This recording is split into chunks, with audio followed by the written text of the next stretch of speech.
It's always amazing when you can take a look back at some of the past drafts that happened in professional sports and you start to wonder, how is it that some players fell so far into the draft? So I want to just give a list of a few notable players that I think is interesting.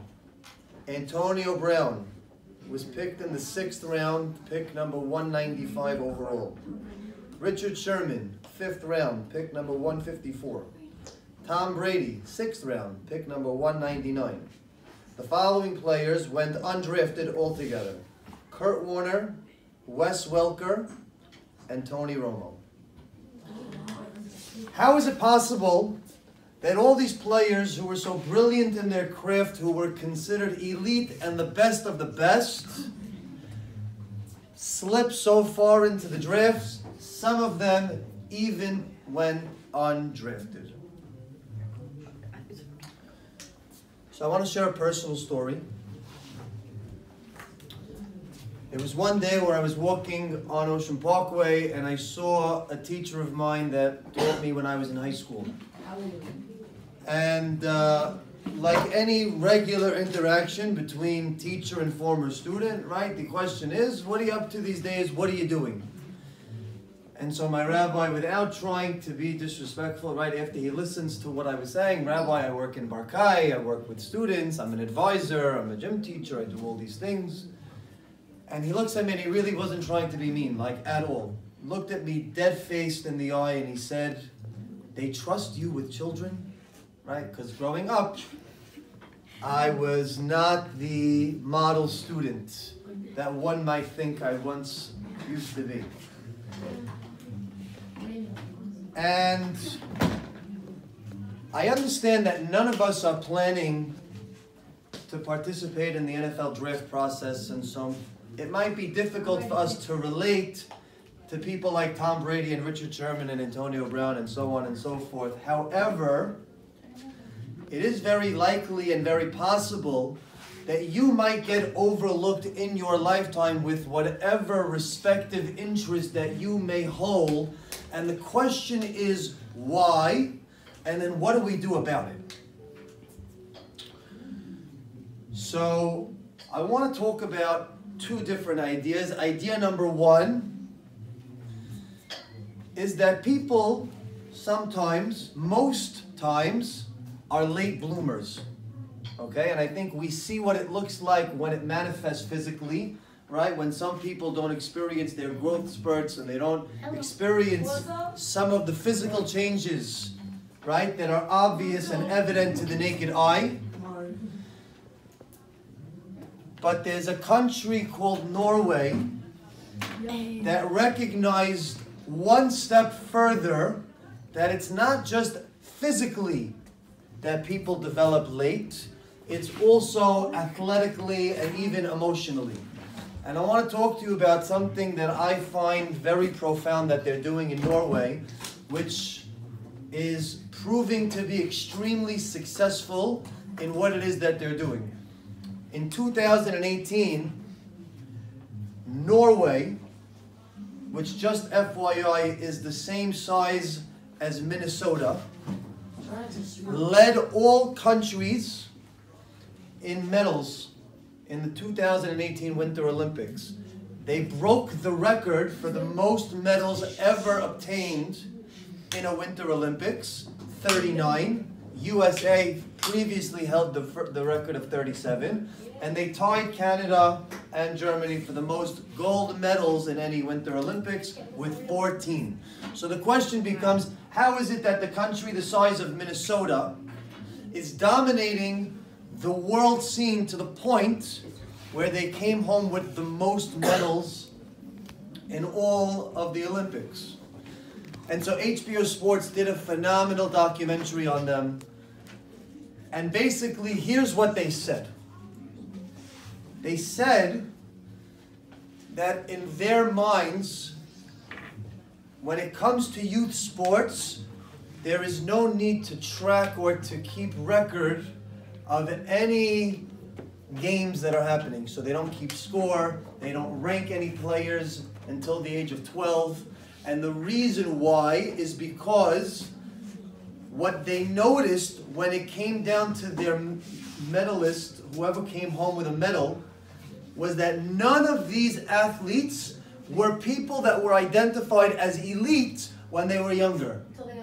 And so what did they realize? They realized that when they kept track of score and when they ranked the players at a very elite level when they were younger, a lot of these players, they got burnt out.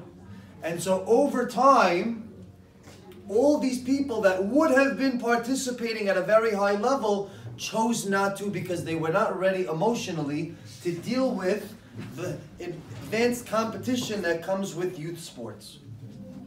So idea number one that I want us to consider when it comes to what do we do when we get overlooked in life is that we have to recognize the timing. Sometimes it's just not our time yet. Sometimes people develop late, and so it's not their moment to be at that elite level, just like the country of Norway noticed of what was happening with their medalists and their gold medals that they were obtaining in the 2018 Olympics. Idea number two. Anybody that's been overlooked in life, anybody that's been discredited, who's been told you're not good enough, who's been told you lack something, okay? There's an immeasurable something called a chip on their shoulder that cannot be quantified, that cannot be logically identified by putting it on a paper. And I thought, as I was watching the football game last night, that something that Patrick Mahomes did exemplified exactly this point. Obviously, the Chiefs were dominating the Chicago Bears. They have a much better quarterback than the Bears do, right? And as Patrick Mahomes was running off the field on one particular play, he started to count 1, 2, 3, 4, 5, till he got up to number 10. Number 10 signified the pick in the draft that he was selected. But why was it an extra special thing for Patrick Mahomes? Because the Chicago Bears had an opportunity to draft him, but they chose to trade up in the draft and select Mitchell Trubisky with the number 2 overall pick in the draft. And so for Patrick Mahomes, he exemplified and he demonstrated exactly part of the recipe that I would like to propose for all of us here today. And here's the message. In your own respective lives, in your own respective interests that you may hold.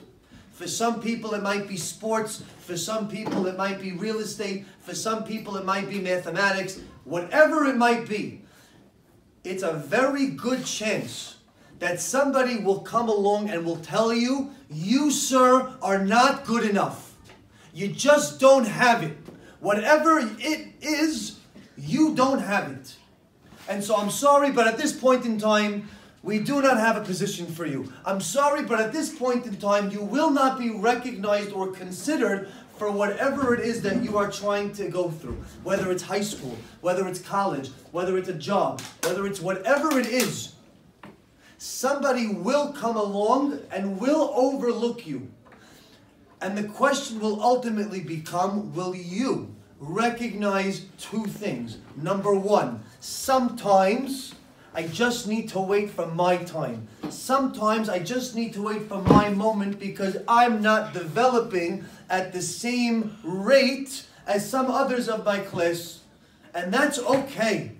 Because I guarantee you, when you look at all these people on this list, Tom Brady, Richard Sherman, Patrick Mahomes, Antonio Brown, they did not develop at the same rate as their peers. If they did, they wouldn't have gone in the 5th and the 6th round, and some of them not drafted at all.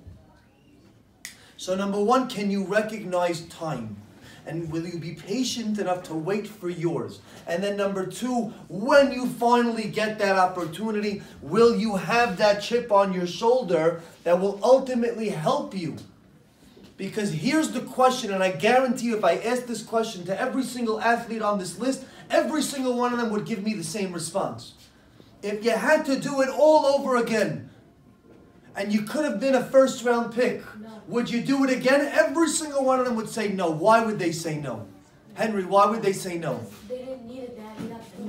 Because it motivated them. Being the 5th round, being the 6th round selection, going undrafted was the motivating mechanism that they needed to work that much harder in life. So here is the ultimate question. When you get knocked down and when you are told by the people around you that, sorry sir, you're not good enough, what will your response be? Will you recognize the timing, be patient and wait for yours? Will you have a chip on your shoulder and say, you know what, I have something to prove?